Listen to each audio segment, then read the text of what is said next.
welcome to Kush News, the newscast of the African diaspora. I'm your anchor, Ochanda, daily bringing you the top stories from Africa and the Caribbean. Let's take a look at today's news on Tuesday, July 4th, 2023. We go to Somalia, where the capital was hit with an attack. A dawn mortar fire was reported in Mogadishu, the capital of Somalia, targeting villages near the presidential palace. A teacher and his daughter were among those that were injured and died after a mortar struck a residential zone. 4 other mortar shells landed in another district, specifically around the heavily fortified presidential palace, and at least 3 people were reportedly killed in the bombardment. The federal government security agencies have not yet given details about the attack and any arrested suspects that they have over the incident. Local residents said that the security forces maintained a heightened security presence within the security perimeter around the palace to avert further attacks. Al-Shabaab has carried out numerous attacks in Somalia over the years, including a 2017 truck bomb blast in which killed more than 300 people. Those in Somalia, let us know if you were around the area or close to. We want to get a word from you and have you tell your side of the story. Let's keep it in the East African region and go to Uganda, where the tourism minister says that digital innovations will help drive the number of tourists. The state minister for tourism has said that increased digital innovations in the tourism sector will help drive up the number of travelers to Uganda. He said that the demand for the Ugandan destination is here. However, many people are not aware of what to visit here exactly, and most people who come here don't get into the actual tourism, but rather come to do business or visit relatives. These innovations, he stated, will help in such a way that even if you're in Kampala, you'll just go online and get to know the places to visit and spend time. This will be the same case with upcountry destinations as well. This way, the number of Ugandan travelers will go up. The minister on Tuesday spoke at the launch of TourPlug, an online platform that brings together tour operators and members of the public seeking information about trips and various destinations. He encouraged tour operators to go digital, which he touted as helping them to reach a bigger audience. He also said that unlike many other platforms, the TourPlug will leverage on AI, known as artificial intelligence, to customize experience for travelers. He said they can be allowed to book destinations basing on price range and activities on what they want to do and destinations that they want to go.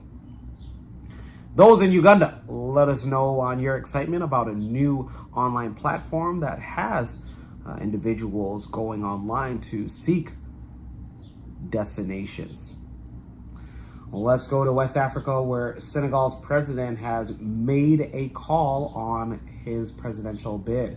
Senegal's president, Macky Sall, yesterday ruled out running for a 3rd term in office. The announcement is expected to end widespread speculation that he would seek re-election despite a 2-term limit.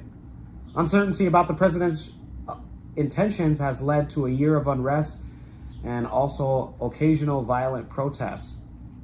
Macky Sall, elected president back in 2012 and 2019, is constitutionally limited to 2 terms. Despite this, his supporters argue a 2016 constitutional change which resets his term count, positioning him to run in the 2024 presidential polls.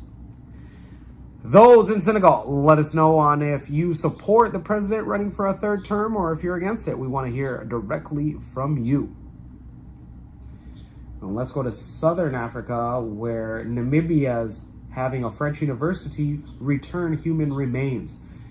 The University of Strasbourg in France has agreed to kickstart the process of identifying and verifying the origins of various collections of human skulls, bones, and other artifacts. The primary aim of this exercise is to return artifacts whose origins can be traced back to Namibia. The latest admission and acceptance by the university to return the human remains follows years of sustained pressure from a genocide foundation. The foundation has been demanding and calling on all European museums and universities to return human skulls, bones, and other objects that were taken from Namibia during the colonial era. In March of this year, the genocide organization, or foundation, reiterated their growing demand for the unequivocal return for all human remains obtained through the massacre of Namibian people from the Nama and other tribal groups by German troops during the 1904 genocide, which is considered to be the first genocide of the 20th century. One of the leading activists and voices for the ongoing Nama genocide campaign expressed great delight with the latest process in their fight for total restitution for the crimes committed against Namibians. She stated that France and Germany are just a few places that they plan to go, as far as Austria and the United States, where skulls of Namibians are also said to be. The University of Strasbourg was established back in 1538, and the university is one of the biggest and oldest public universities for research in Europe. It remains a great part of history as well during the Franco-German War.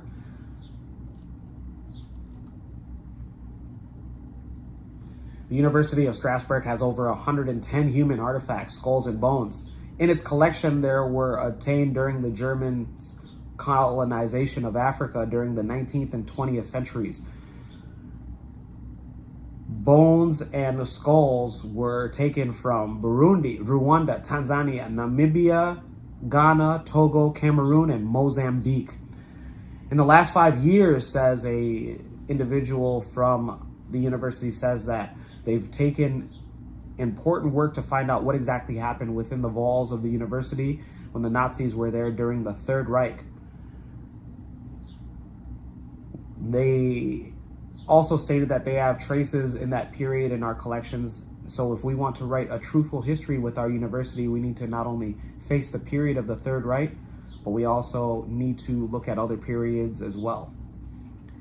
Those in Namibia, let us know on your thoughts. Let us know if you're one of those individuals that might have direct ties with the remains that are to be sent back to your guys' country.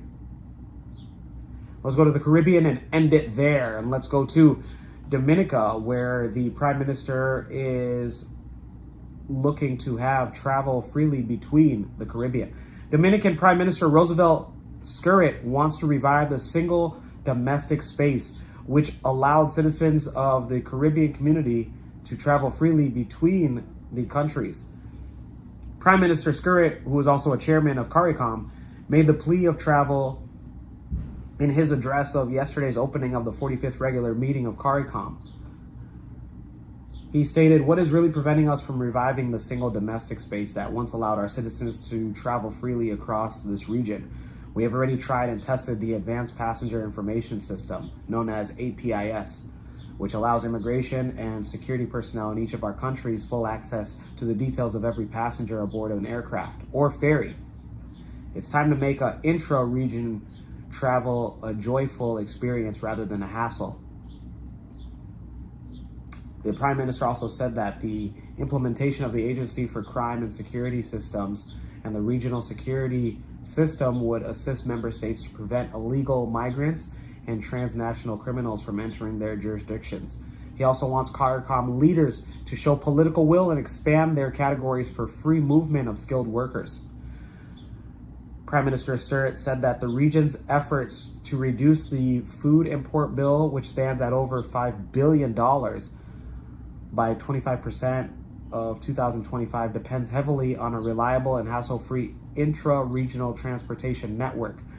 And he has therefore urged the private sector to take advantage of opportunities in the travel market.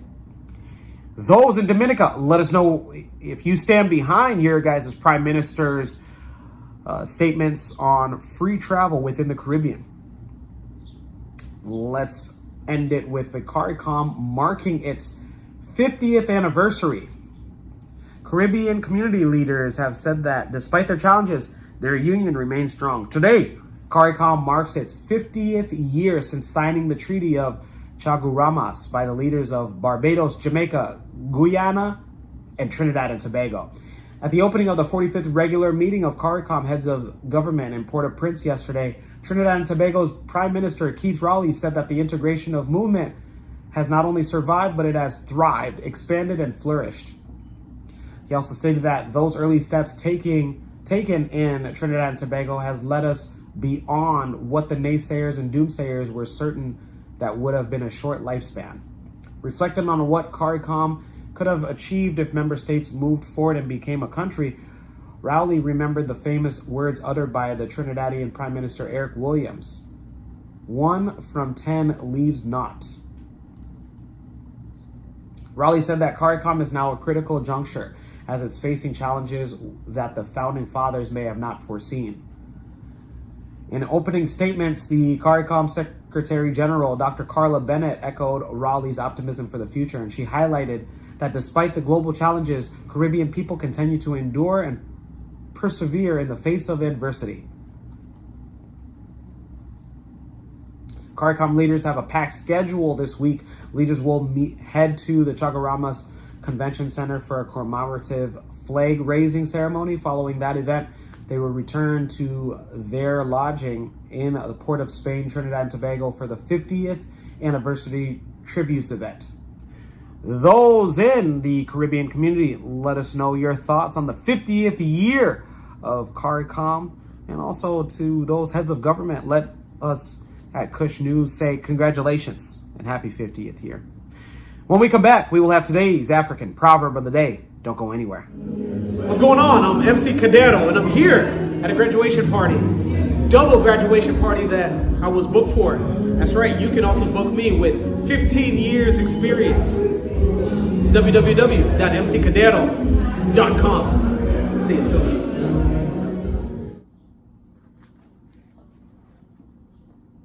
Oh, hey, didn't even see you there. I'm Ochanda with Kush News, exclusively on Kush Convos TV. We provide the news each and every single day to the African diaspora. Numbers show that the African diaspora population globally is at over 100 million. This is your chance for your business to have ad placement during the show. We offer different ad packages. And once again, we provide the news each and every single day. When your dad has a problem with his glass eye, we provide the news. When your best friend has brought over her kids so she can go out, we provide the news. When your cousin has came over, used the bathroom, and now the toilet is clogged, we provide the news. I'm Ochanda at Kush News. Reach on out to the email address below. Welcome back. Let's take a look at today's African proverb of the day, and it comes to us from Ethiopia, the Lion of Judah. What's going on, Ethiopia? And it reads, there is no one who became rich because he broke a holiday. No one became fat because he broke a fast. Once again, there is no one who became rich because he broke a holiday. No one who became fat because he broke a fast. Ethiopian proverb. Yeah. This talks about habit. Habit, young man. And the habits that you form today will be the determining factor on how you present yourself, whether financially, in society, spiritually, and everything else. So create good habits more than you create bad habits. Let me know your interpretation of today's African proverb of the day, as well as your thoughts, views, questions, comments, and concerns on the top stories. Don't forget to like, subscribe, hit that notification bell for today and any other time that we upload material. For Kush News on Kush Convos TV, I'm Ochanda. We'll see you soon.